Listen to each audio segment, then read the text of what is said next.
Welcome to This is WholeLife, a podcast from the WholeLife Church in Orlando, Florida. Join me, Ken Wetmore, lead pastor, and Melanie Bachman, our worship pastor, along with our communication team, Randy and Lucas. Take a look back, a look deeper, and a peek into the week ahead. Here we explore meaningful conversations about spirituality, community, and living with purpose. We don't have all the answers, but we are walking the journey together. Wherever you're listening from, you're wanted here. This is WholeLife. Hey everyone, it's episode 531 of This is WholeLife. Every week we dig a little deeper into the message that's happening here in the WholeLife Church from the front, usually from Ken, which is true this week. And this is a Saturday edition. We're recording after second service. So we've had a chance to go through all of your questions, except second service, where there was a small glitch where we actually streamed to the wrong webpage. And so it's a little drop-down menu, and it's happened to me before. Who did we stream to? We streamed to our public, our non-worship stream page. Oh, I thought maybe you were trying to put it on CNN. Or yeah, well, if I had the power, maybe for a minute, and I knew we wouldn't. MSNBC. They would know who to come look for, wouldn't they? Because it would originate from here. They would. Yeah, we'd get caught. They get a clue. Yeah, they'd probably be here before church service ended, I'm guessing. I would bet they would be here so fast it would make our heads spin. So, not to throw anyone to the bus, but either Lucas or myself, one of us missed or actually clicked on the drop-down menu, and then it actually went back the other. It's happened to me before, so. Well, since Lucas isn't here, we'll just go ahead and throw you under the bus. We'll blame Lucas. So everyone was chill, and we put another link where they could go and actually watch the second service. And I love it because the majority, I felt like the people that were actually paying attention were the people that were already here for first service. So I love you guys that you want to come and hang out for both services, just in case there's something different. And there always is. Yeah, it does seem like there always is. Okay, so if you want to catch the message first before you listen to this, you can press pause, swipe up in today's show notes, and go to our favorite things. This is Exodus 33:11. This was courtesy of Nate Elias, and that is episode 324 in the podcast feed for Speaking of Grace. But all that information's in the show notes, and if you click up, it'll take you directly there, and it will be the last or the most recent, I should say, episode in that feed. All right.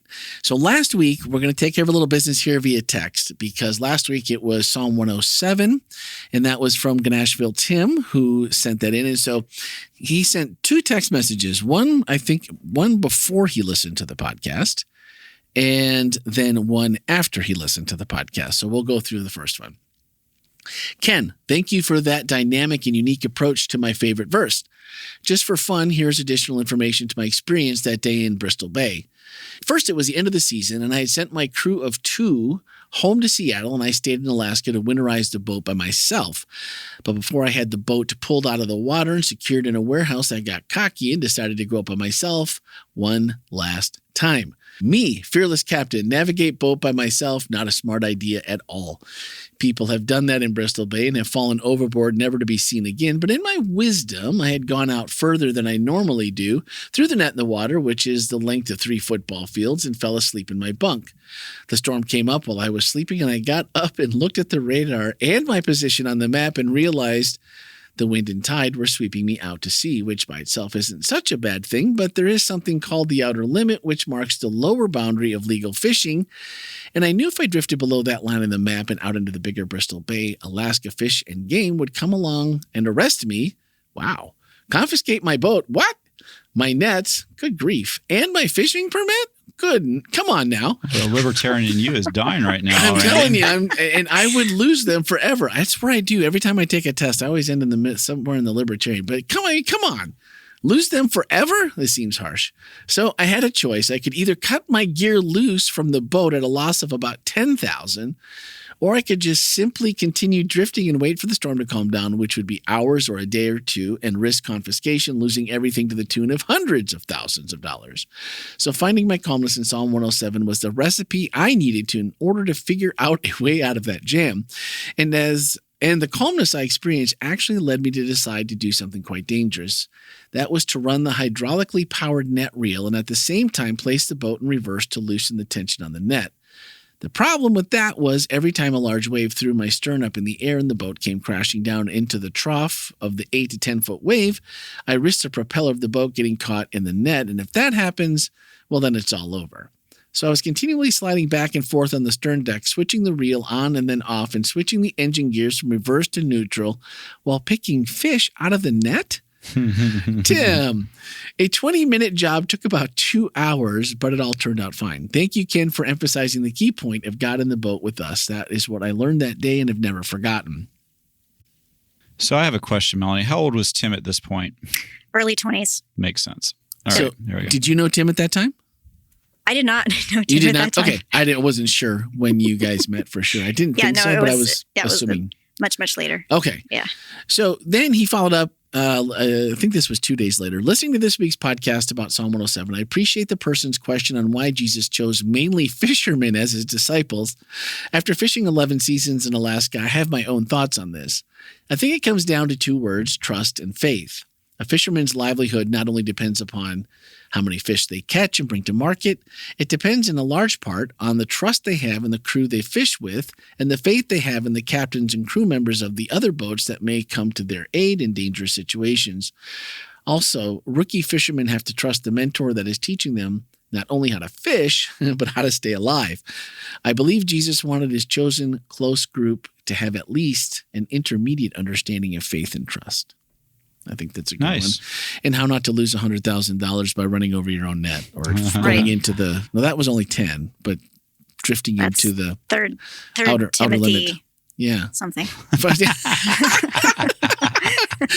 Isn't there the first and second? There is Timothy? a first and second, yes. So this must be 3 Timothy. It would have to be third. It would have to be 3 Timothy. Okay. I can get behind that. So I was kind of surprised. I didn't read the text this week because Nate read it for us in his in the preamble to the sermon, his little video. And I didn't realize, and maybe I should have, but that this was part of the golden calf incident, or right there. Yeah. And I know we talked about this was it 2 weeks prior when we talked? We were in Exodus 2 weeks prior than that, when we were like, hey, like, here's my Buick, just get out of town, like whatever you want, just take it. And so I thought it was kind of odd that the golden calf incident came up. But Moses, I love my guy Moses. Like, look, if you don't go with us, then we'd rather just stay. We'd rather rot in the desert than be without your presence going forward to this great land that you've promised us that, we haven't seen yet, but we'll take your word for it. Like, it's going to be pretty cool. But what a bold statement. And I feel like he truly meant it. Like, he was begging God, like, look, what good is a land of milk and honey if you're not in it? And when you think about maybe some of the things that we are blessed with here in America in our daily lives and go, what would I be willing to say to God, man? Or like, if he tells you this, I get the feeling this is what you want me to do. And it's like, I don't really want to do that. It's like, but then you look here and go, if you don't go with this, that thing I want, if it's not with you, then I would rather just stay without it. And that makes me investigate a little further into the depths of what you feel and how you communicate with God, and go, are there things I wouldn't give up if God wasn't there? Are there things that I'm holding on to? And that one kind of hurt just a little bit when you start to think about certain pieces of your life that may need a little dusting, or maybe a mopping, or maybe both. I don't know. Just clean up a little bit. Melanie's looking at me like, So waiting to see where this one goes. We're following you. I just feel like sometimes we take so much for granted and we take God for granted. Like, he's bailed us out, and we talk about the low parts and you're being in the valley, and eventually it comes out. I mean, last week with Tim, you're in the boat and you're like, hey, there's not a lot of good options here. What do I do? And to just think about, like, that's also your thought process going into something that maybe you're unsure of, or maybe you're pretty sure is going to be long, lengthy, maybe not the best of situations. And your thought is, God, if you're not going with me, then I don't want to go. Well, there's that. God, if you're not with me, I don't want to go. And then there are the people that just keep on trucking. And eventually somebody says, hey, have you seen God? Have you seen him? Have you seen God? I think he was there 2 days ago. Right, exactly. Was he that person I thought I saw out of the corner of my eye? Man. But then that brings up... Keep up, Jesus. Yeah. Yeah, why aren't you... I thought we were going the same way. But that makes it feel like, today we saw Lenny's baptism both times, and the ending always gets me right in the feels. And it's like, when she's like, no one's going to love you. No one's going to love like Jesus is going to love you. And that was how she ended her testimony about getting baptized. And just thinking about when there's more of the children of Israel, Moses, all of this, and there should be people around you, just like the people that welcomed her into the church the first time she came, and it was like, hey, you're by yourself. Come on, you're hanging out with us today.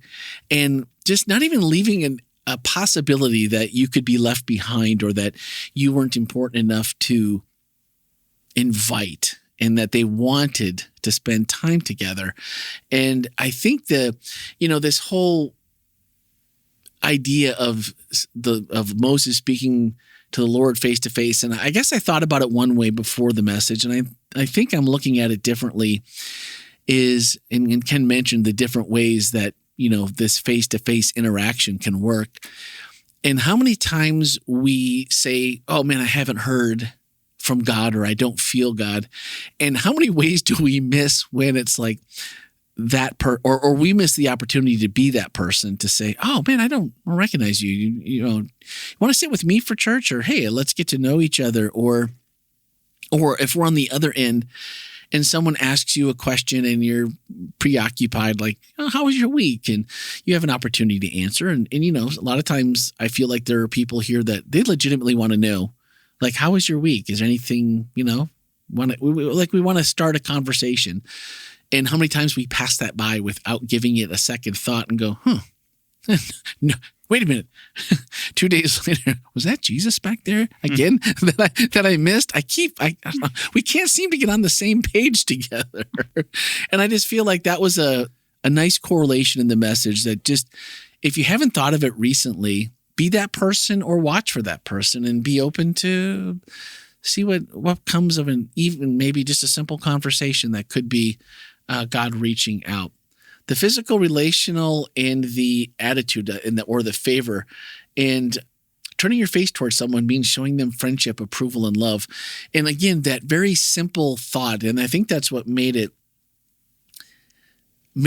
so impactful. And global leadership was at the church this week, and I don't remember which presenter it was.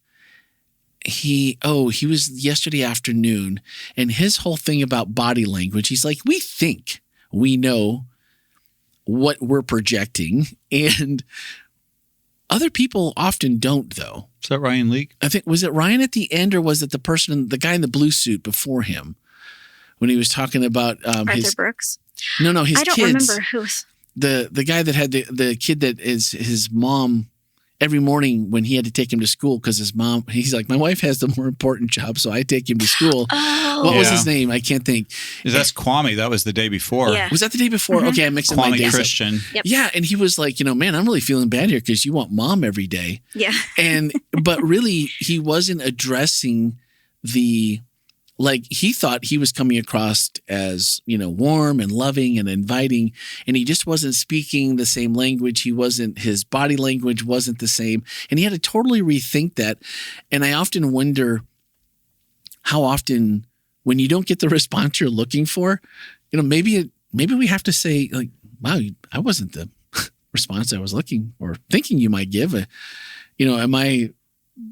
seems odd to ask, but am I coming across like super strong or like out in left field? Am I not making sense? Is my body language like saying something that I don't know it's saying? I think those are great questions to ask. Are they?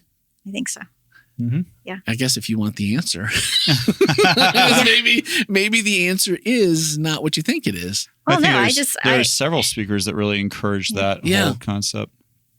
Because I think a lot of times it's like, well, that didn't go really well at all, or it went okay, but I was really thinking that they were going to be a different reaction, or more like times when it seems like you ask for rebuttal or you ask for ideas and it's just like,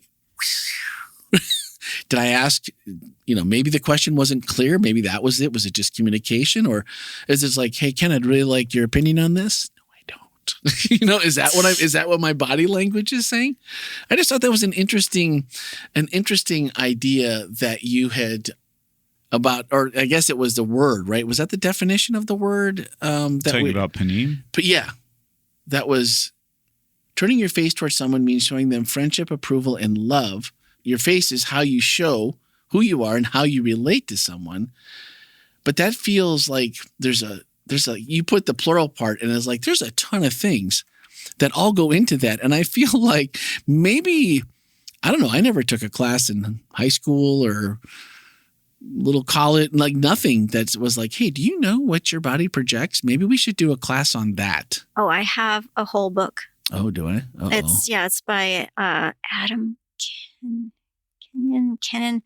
It's just called Gesture, and it elucidates every single movement you could possibly make with your body and explains what it communicates and how it can be read. Is that in American culture, or? I think it's an American culture. Because different things mean different places. Things in different places. I don't actually think there's any kind of section that talks about anywhere else. But generally speaking, the kinds of movements that you make with your body can communicate openness, or they can communicate closed. Right? Yeah, crossing your arms is a prime example of closed, but also it's contextual too. Like a really interesting one was when I was in New Zealand, when people want to say yes, they raise their eyebrows. So they'll raise their eyebrows kind of quickly. Hey, do you want to go out tonight? And they'll raise their eyebrows. And I was like, does that bring are you concerned about this? Because I think that is part of. Are you winking at me? The context matters. Yeah. George H.W. Bush got in trouble for flashing the peace sign when he was in. Oh, that's right. When he was in England, because in British places, the peace sign is not the peace sign.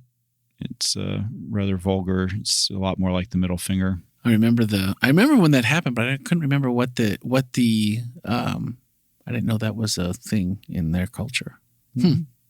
That's been a while. It's good to learn about other cultures. Yeah, it's going back. But know who you're communicating with. Yep.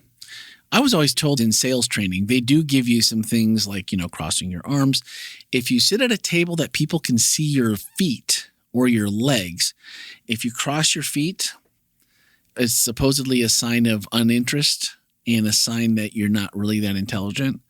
The best sales, no, really. Everybody looks under the table. I know, right? The salespeople explains a lot from you, right there. The salespeople that do the best, and that people build. It's like both feet need to be flat on the floor. I can say that, and hip width apart, flat on the floor. Your hands on the table where people can see them. And the role playing, which is what everybody hates to do when you're new, because you don't have any idea what they're setting you up for. And you're sure you're going to look bad. Somehow there's going to be something, a tell or a whatever you are putting out there is going to be like, well, that's the completely wrong way to do it. Now, what Randy should have done. And so nobody wants to do the role play. And I guess that's probably as close as anything as I've ever gotten to how that might work. So having been trained in that, I have to ask you a question because I'm about to show my meanness. Mm-hmm. Do you ever use that knowledge to have fun with salespeople? I do. I'll tell you what, I'm not sure that car dealers like me a lot because last time I was somewhere, I just said, can I just stop you right there? I know what you're doing. Yeah. And we're going to save a lot of time by just agreeing that we're going to skip this stage of the sales pitch. Okay. Yeah. He's like, well, what do you mean? I was like, you know what I mean. You know what I mean. You know exactly what I mean.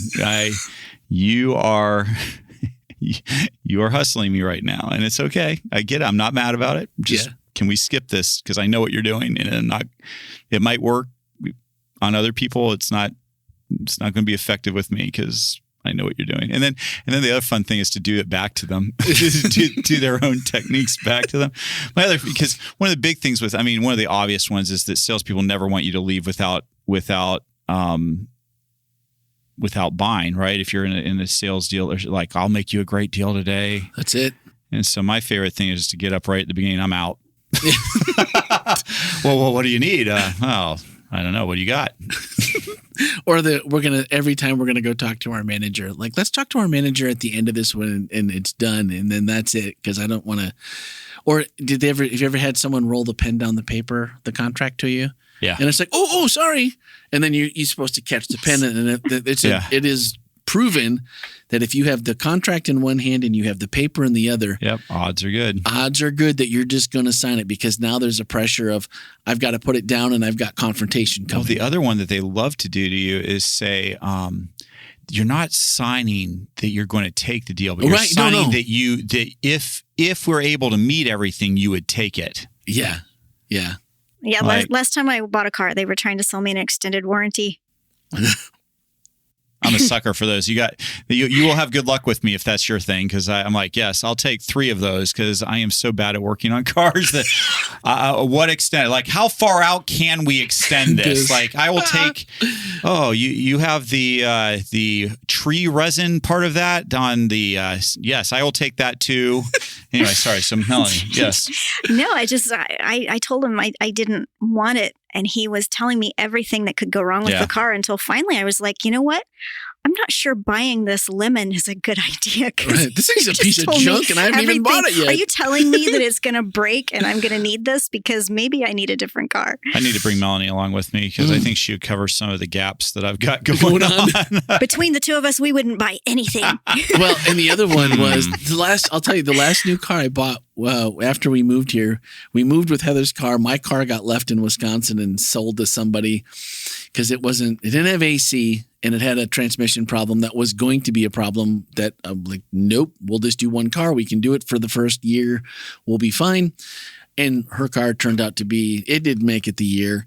So we ended up buying this new car, and we're at the dealership. It's a Sunday afternoon, and it was right after 9/11, and they were trying to sell cars. And he's like, finally, and I'm just like, look, we just drove in. They took our car to go look at it, right? And it was gone. And they didn't put it back where they got it from, because his office was in the front of the building, and we pulled right in front. And we were just looking, right? When he's like, well, you want to take it for a test drive? And I'll just be honest, I love the test drive cars. Okay. And if I can go without then that's even better, because we're going to put this baby through its paces. Let's see what it's got. Let's see, and then I'm going to buy a different one. I'm like, get the other color. Anyway. Yeah. So it all came down to, I'm like, give me your price. No, you give me your price. I'll tell you whether or not that fits into my budget, but I'm not giving you my budget, because then don't you love how they tell us what you want to pay? What would you like your monthly payments to be? 0. So I know whether I can make it 7 years or 15 years that I'm going to drag your payments out. By the time your kid is 18. Yeah. So when we finally got to the price that I was willing to pay, or Heather and I should say, we went back and forth, and we were in the like, I know, you guys are really, putting us through the ringer, good cop, bad cop. I'm like, no, this is how we make a decision. Like, you go back and you think about it, right? And I'm like, we're not taking this car today. Well, they came down way further than I thought they were going to. And then I was like, okay, so now that we've decided on the price of the car, I'm going to need factory floor mats. Oh, those don't come with this car. Well, then I'm walking. I'm not factory floor mats. I'm like, I am not buying. No. That's a little peg in the floor where you stick it on there. It's made, it has them. So we'll take those. We're also going to need window tinting because it is hot in Florida. So we're going to have that. You guys are going to provide that. And you know what would look really cool? And this one was just for spite. And this was one of those where it's like, I'd also like some pinstriping. Oh, on wow. the car. So you really did take it. This car's got this nice, look at this nice line down here. I would like some double wide black pinstriping on the car. And we'll take that too. And he was. You know that salesman is also telling this story to someone I somewhere. know. You better hope he didn't become a pastor. And so after all of that, and it gets it's late, and I was like, well, we'll think about it. Even after all that, I'm like, we'll think about it. And he's like, what do you mean? He's like, today's it. He's like, this is it. He's like, it's the end of the month.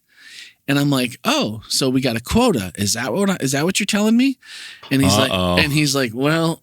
And I'm like, he's like, look, I just gave too much information up. He's like, look, I'll tell you what. He's like, everything aside. He's like, you need to take this car. He's like, they needed 4 more cars and ours was the last one.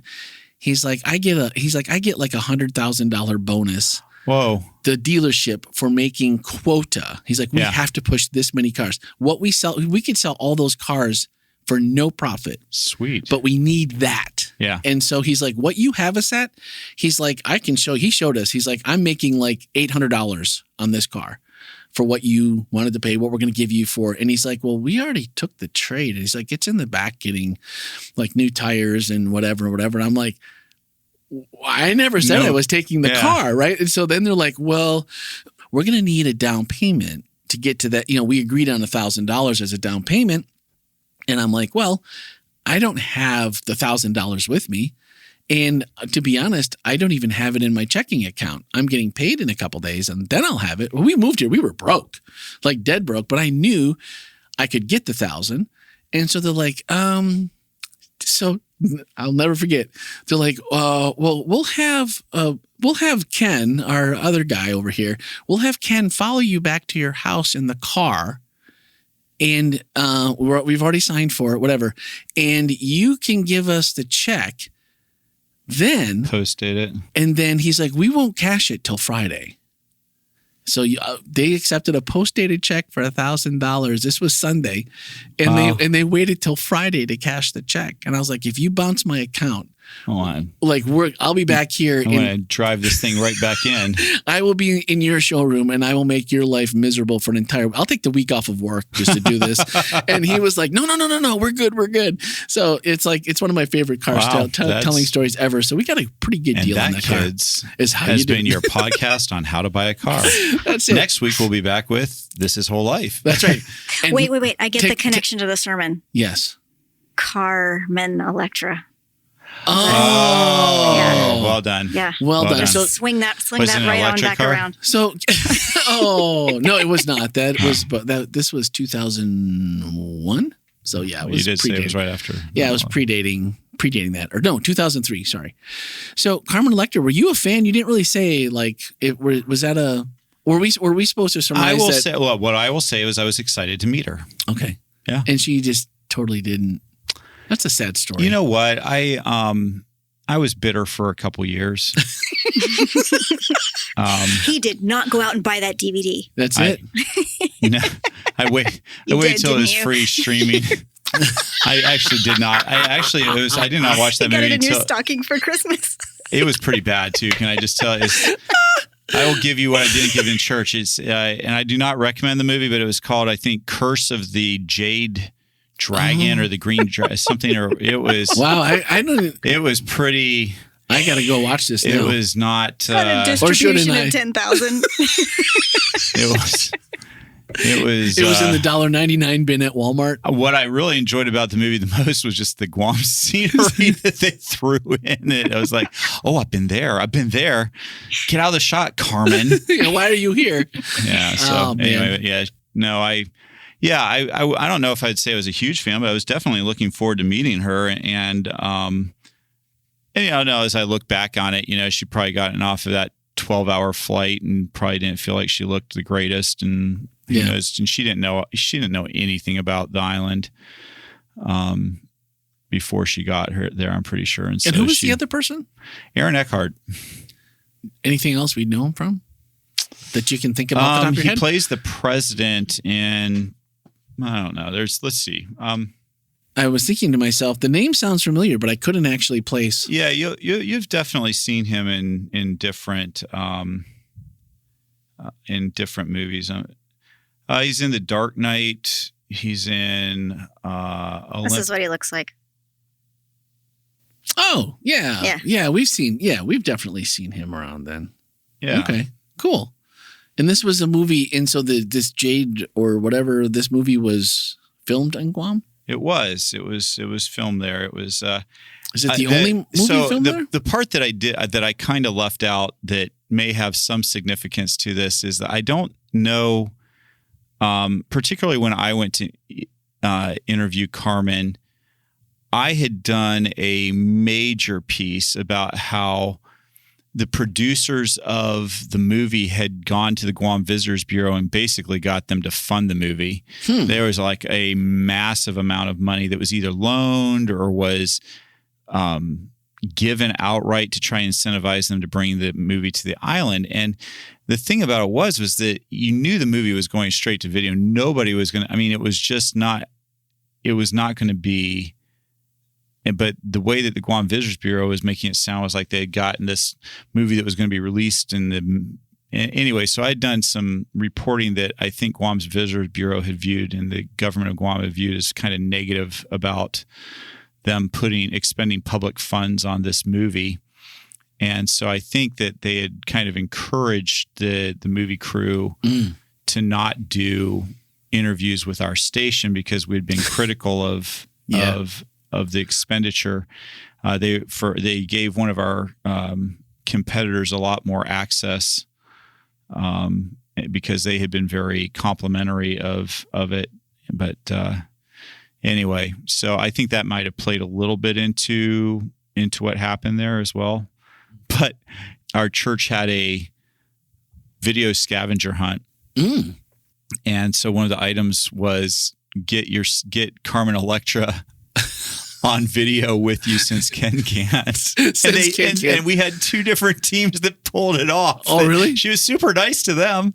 Oh. Yeah, she was super nice. So it was just me. Yeah, the Ken. It was just me. He was just looking a little shaky. Yeah. Yeah. But I'll never forget, like, she literally just turned her back on me. It was the most surreal moment for me. I was like, wait a minute, I'm right here. Like I didn't go any. We're still in the same tent. I'm pretty sure I can still see you. That's like the person sitting in the room and it's like, I can hear you, right? You remember how we ran the video of you running to the limo? Do you think I'm not going to run this? This is gold, man. This is gold. And you also just realize that when people who are public figures are out, we don't give them a lot of slack for having a bad day or for just being in a hurry to get somewhere.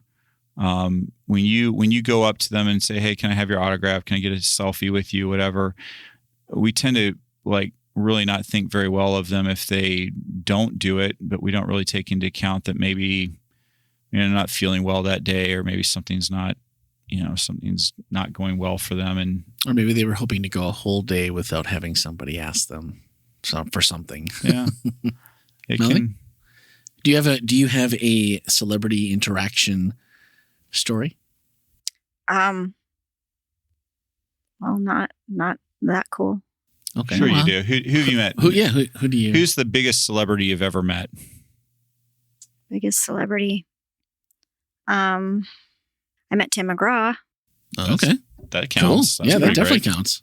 Where'd you meet him? I met him at a fair, at a state fair. Oh, I just thought you were spending all that time in Nashville. I thought you were going to tell me you met him in a recording studio. Kroger's. Oh, no. Kroger's. Yeah. No, I met him. I was doing a temporary job for country music television. And so one of the things was that we were there when he came and performed. So nice. Was he nice? I met him. A super nice guy. Yeah. Yeah, I've heard that about him. Yeah. I've already told my story, but it was Brett Favre is probably the person. Yeah, that's a great story. It's probably the person I know, the biggest celebrity. I mean, I'm I'm friends with Jerome Fontamilas from Switchfoot. If he's in town for a concert, we always take him out for coffee ahead of time. A friend of mine introduced him. That's Went cool. to La Sierra. Fun fact. Really? La Sierra Academy. I didn't He know was Rosie Finch, who I think she's retired now, but she was a teacher at Fleece for years. Okay. And she taught there, and he was a reader for her. Actually, in Nashville, Keith Urban walked past me in Starbucks one morning. Oh, did he? Yeah. Nice. I played it cool. Did you? I appreciate that. You didn't pass out? I bet he. I didn't should pass say. out. I bet he appreciated that. Yep. Keith Urban. I'm sure he was very grateful Yeah. Well, for my self-control. was there any doubt that was there like a moment of jeopardy? Like, woo. Nope. Okay. Nope. And to Karen, our church administrator, you're welcome to bring your childhood friend Alan Richardson here anytime you want. Yeah. So Alan What? Rickson? Richardson. Richardson. Yeah, Richardson. Yeah. Who's he? He is, Where he's would I been know on him a from? lot of stuff. You would know him from the Reacher series on, What? it's her childhood friend. Get out of town. I know. I said the same thing. Huh. Well, that's cool. She, I guess, when I say childhood friend, I should say they went to high school together. They Okay. sang in choir together, I think. Well, he's a big and they star. were friends, yeah. No pun intended. Yeah. But anyway, okay. Wow, cool. Man, everybody knows. Everybody's got a cool, Yeah, like who they everybody's- know story. yeah. That's awesome. Cool. All right, we have question. Last thing I wanted to cover before we get to questions, our primary identity being wrapped in God's presence, superseding everything else, where we find our identity, no matter what those things are. Sometimes there's pieces of our personalities or our lives that seem to be the thing that people know, and I'm like, is that what I want people to know, or is being a Jesus follower the thing I wish people would think of first? Mm. And is that what they would think of? And then I think sometimes, it's okay because there's certain people that I might not make a connection with if they knew that first.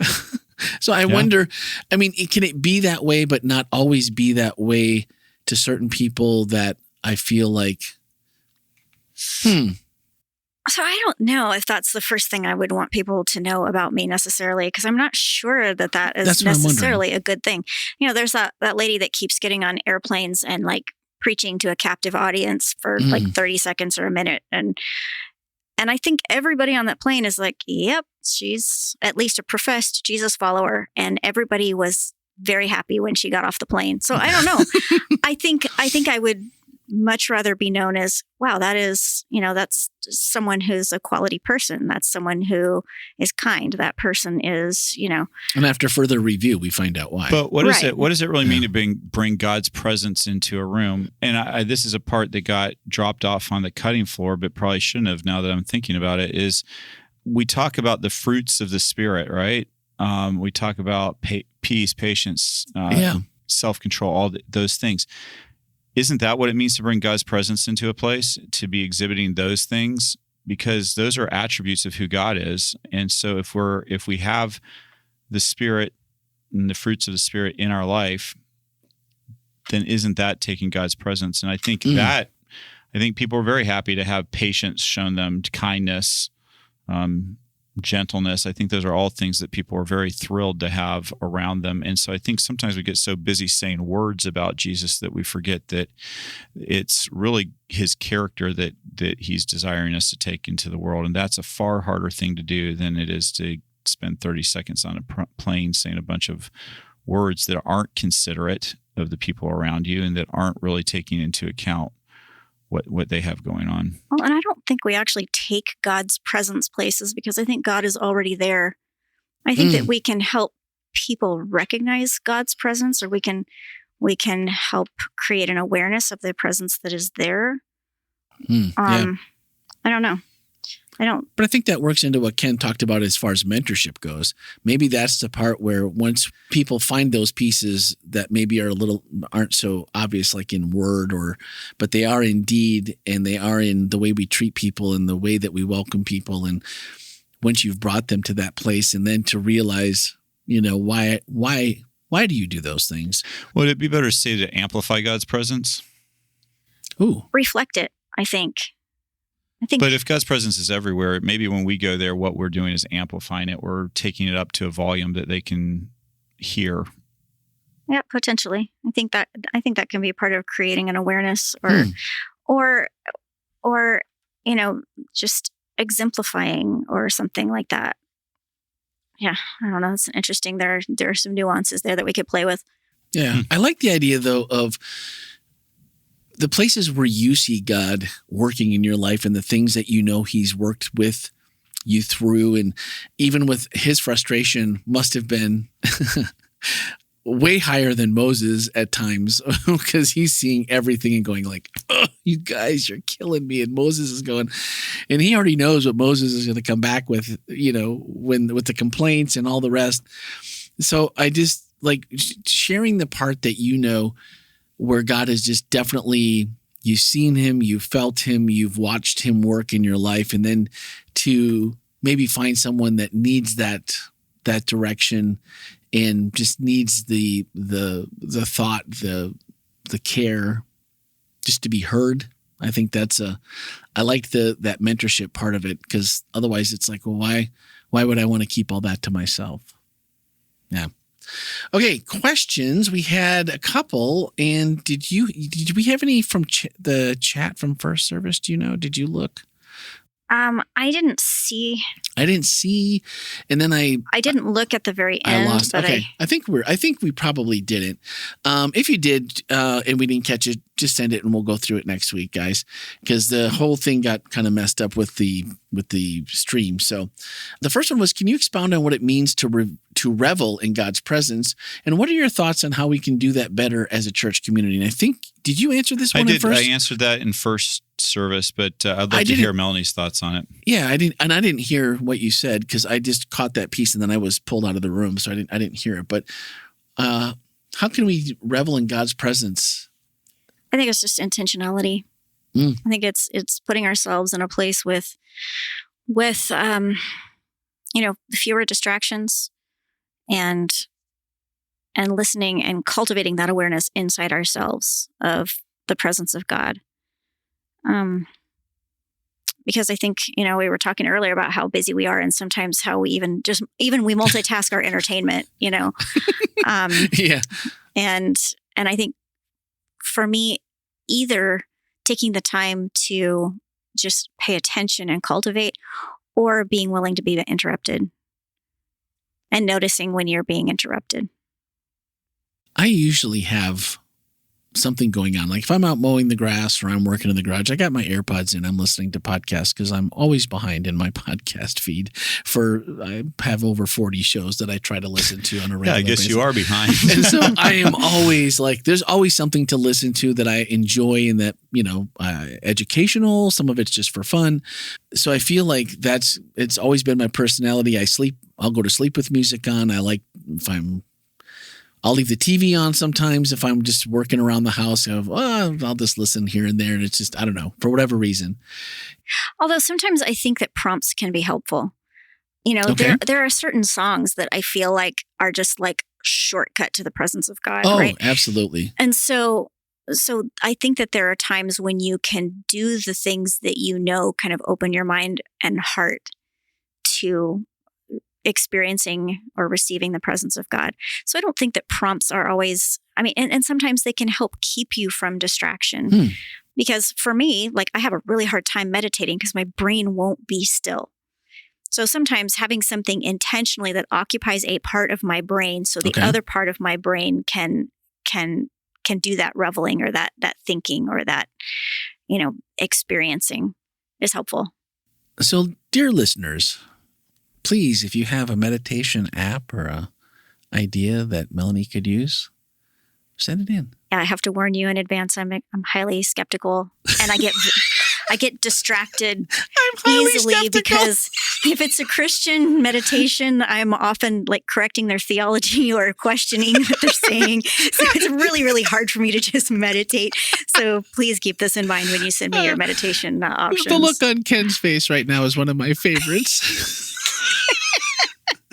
Wow, do we need a picture of the look on his face right now? This is where, guys. I feel like we do need this. We're gonna need the. I mean, I promise we haven't forgot about the video podcast.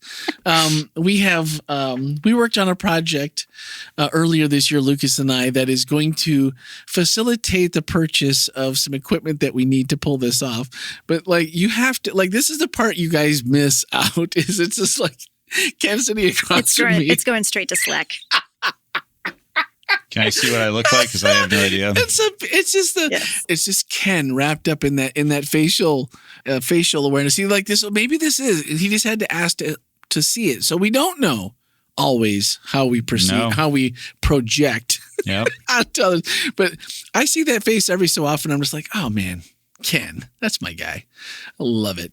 Okay, next question. Exodus 33:7.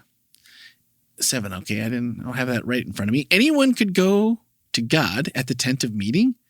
Wonder how many took him up on that offer. Does that verse say that? Basically, the people would bring their questions and then he'd go inside, but only apparently Joshua went inside with him. Okay.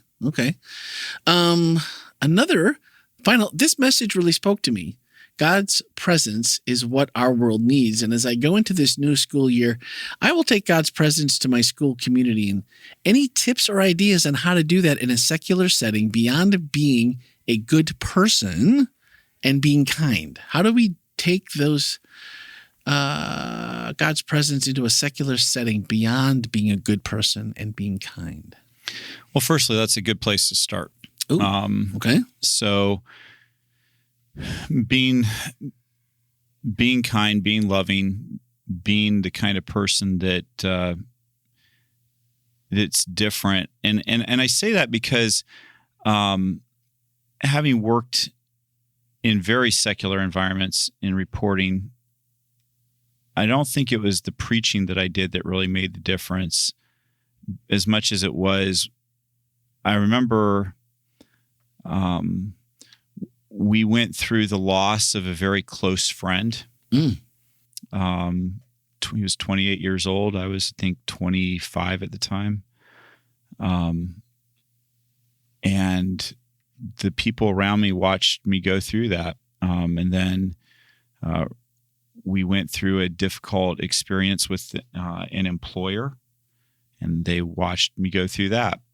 And one of the things I heard back from them later on was we saw that you handled it differently than we would have, and we liked you had peace that we didn't understand, and we wanted that. And so my answer to you is, and then another aspect of, I had a very close friend in the news industry that we worked together on a really regular basis, and I tried preaching. I tried to tell him my beliefs because we were that close. And he kind of gave me the stiff arm and was like, hey, if you're going to be doing that, I don't really want to hang out a lot.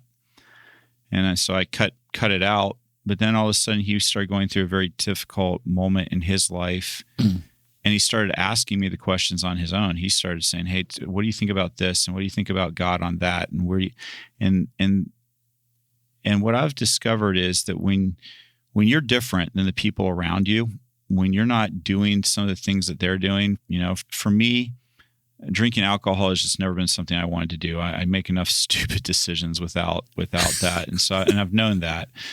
And so for me, when I go hang out with my news team at the bar, there was a bar right next to our station that was kind of like Cheers after the newscast was over. Everybody would go trooping right over there and spend most of the evening until 10 o'clock, which could be really unfortunate when you're the 10 o'clock anchor because half your team was not fully present for the newscast.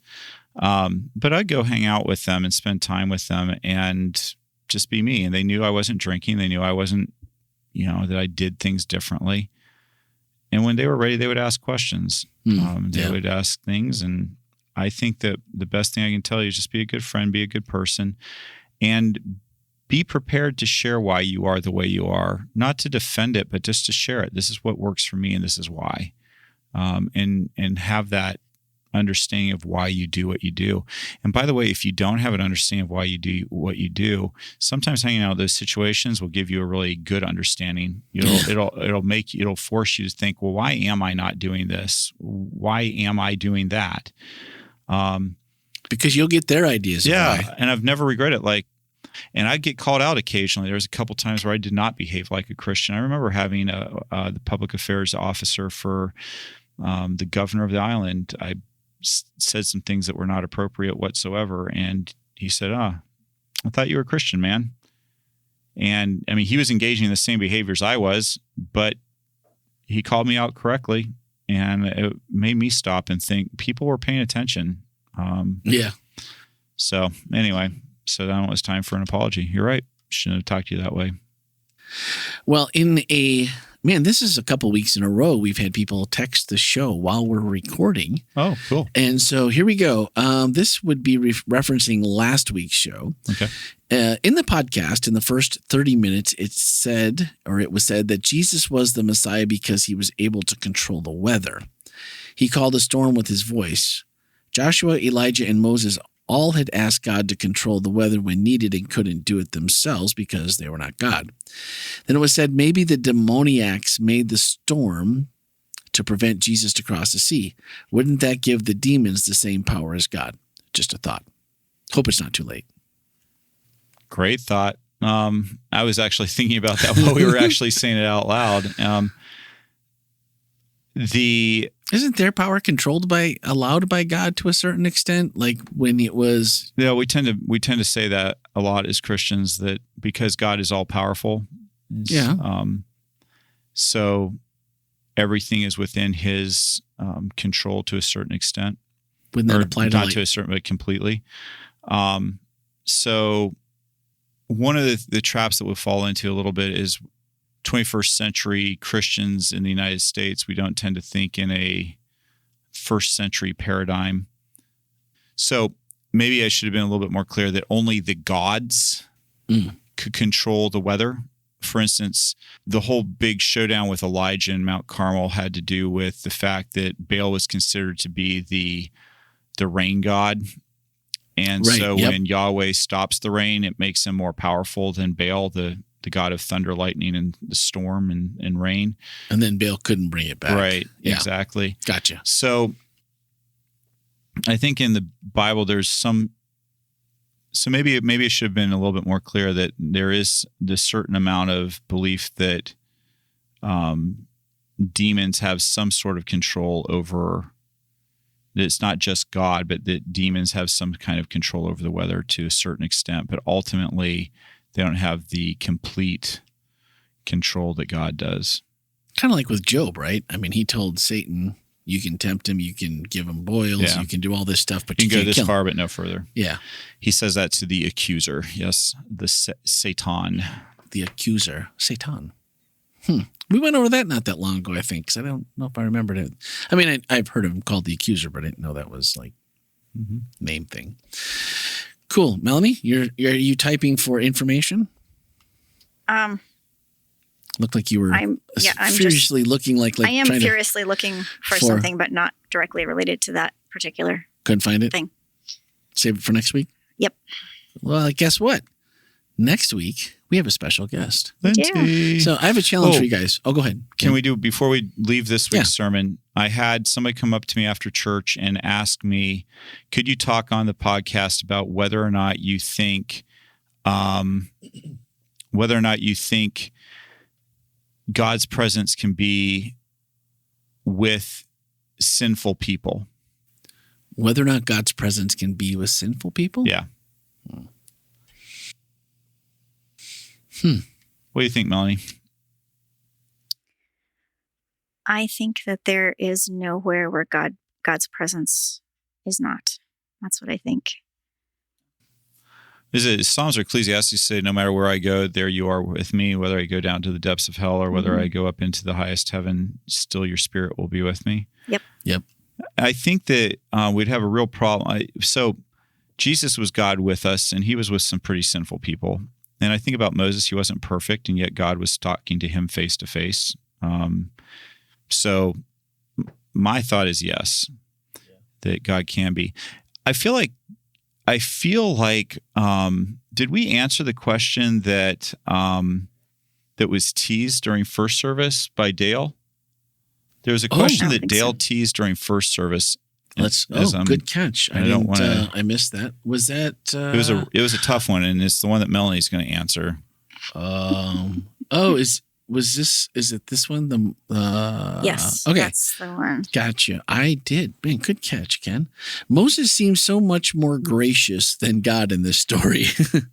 How might the author's interpretation or potentially the translation be misleading and or swayed by the thinking of the day? How might this interpretation misrepresent God's character? Can we allow for human misunderstanding of a biblical author while still gaining insight from the text? Whoa, that's loaded. That is absolutely okay. So what do you think, Melanie? Since Ken tossed it to you, I'm just following suit. You're not going to take a shot at it first? Do you want me to take a shot at it first? Take a shot at it.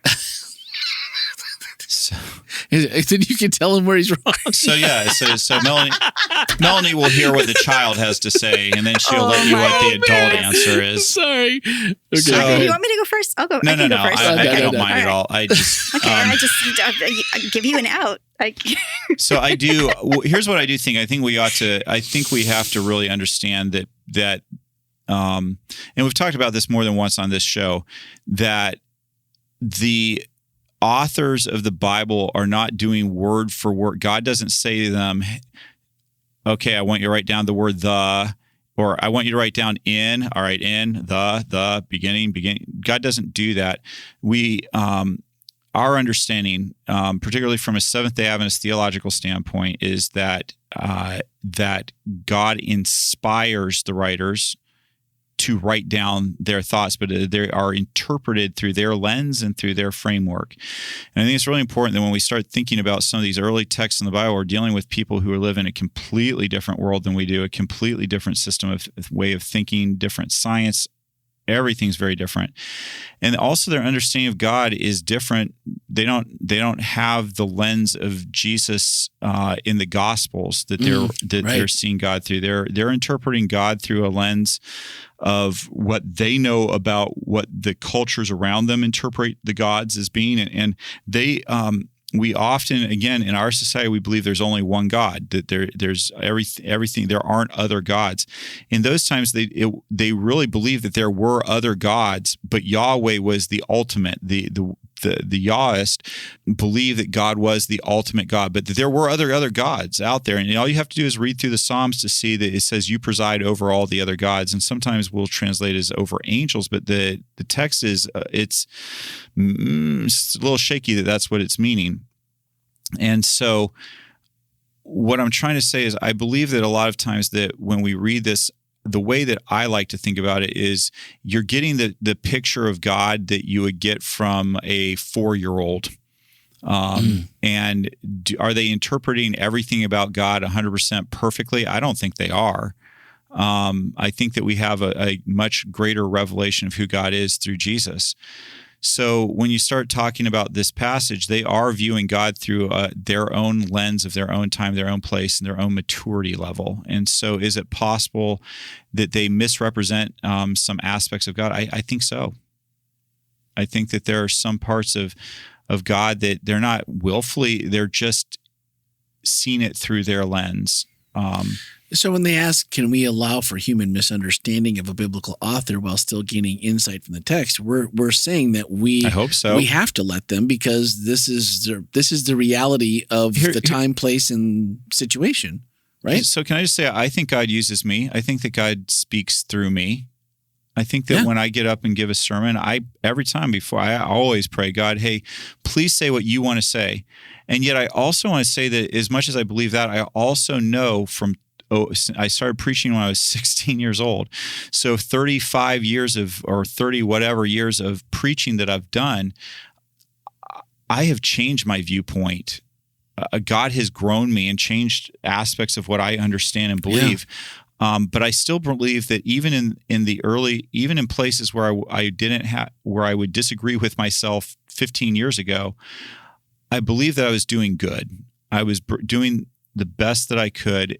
and trying to portray what I believe to be truth. And God can use that. And so, yeah, I think that God uses very flawed people. And I do believe that very much. And so, yeah. Melanie? Yeah, I agree. I think there are multiple layers going on. You have presumably the actual event, then you have Moses's interpretation of the event, and then the way that Moses chose to record the event. I think most scholars believe that Moses recorded this story himself. And then you have the people that come along and preserve the text, and then the people that come along and translate the text. So there are lots of different layers of things happening here where nuances can be conveyed or lost. So yeah, it's entirely possible that this was Moses' interpretation of that interaction with God, and this is the way that he recorded it. I also think that we could, potentially leave some space inside the text for God to be unpredictable and strange. And I wonder, especially after this week, going to the leadership summit and thinking about, what it means to be called as leaders, and how sometimes our leadership emerges in a time of crisis. So part of me wonders if we take this at face value, that Moses recorded this actual interaction with God, and this is a good representation of what the interaction was. I think it's entirely possible that God already knew what kind of leader Moses was, and he was allowing Moses the opportunity to put it on the record. And God knew that he wasn't, it's almost like, my kids are little and they're like, I'm running away from home. And I'm like, all right, I'll help you pack your bag. Have a good time on your own. That's parenting done right there, guys. I don't know where you're going to get money, and I don't know where you're going to sleep tonight, but you can go. Yeah. And they usually didn't, kids don't make it much further than the front steps when they start realizing what it actually means to go alone. Yeah. So I don't know that, like I said, if we take this story for face value, I don't know that God even was serious about it to begin with, but he knew that Moses was going to have this opportunity to step up as a leader. And I think it could potentially show the value of intercession. And secondly, the value of standing up to God when that needs to happen, and how I think sometimes God expects us to stand up. And maybe those are even opportunities where we are provoked into the kind of leadership that we need to have. So I think, there are a lot of different questions that we could ask about the text and about the interpretation of the text.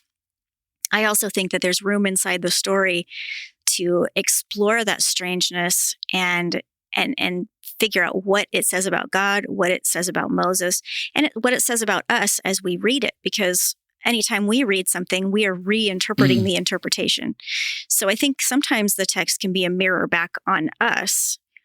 I'm reading this thing in the text. What does that say about me and who I am? I think it's even. I knew Melanie needed to answer that one. Good answer. I like it. It was a good answer. But it made me think of, standing up, so God can provide those opportunities. Sometimes I think God even wants us to stand up to him and like argue our side, just so that, again, maybe it's that piece where he's saying, look, if you can't come to me and we can't hash this out, you have no chance.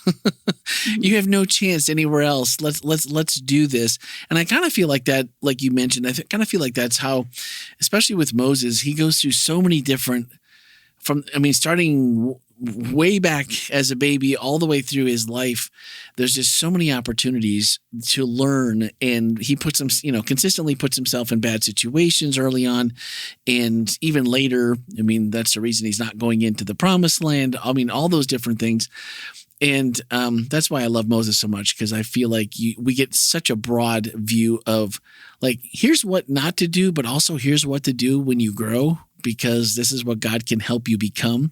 So I love that part of Moses. One other interesting thing, and this is a little bit veering off, but this idea of face to face, Moses and God speaking to Moses face to face in Numbers, which is another book in the Torah.